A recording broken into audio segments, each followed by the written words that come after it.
نمیخوام که از جونمو بگذری. بابات کجاست؟ مادرت؟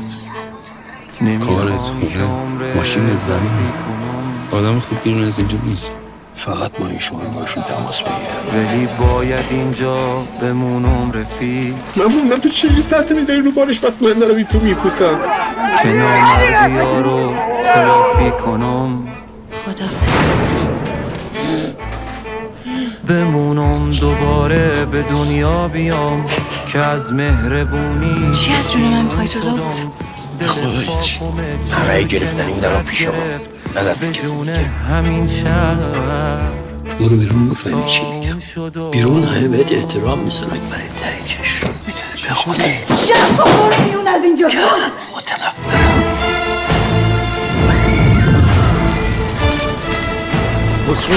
خسرو خواهد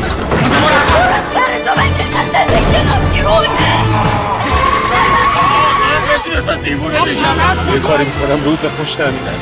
هر اون لقمه ها ریشه زندگی با خوشگون نداره. با خودم هم بهت شک میکنم دو هر روز زاده توی اون آقای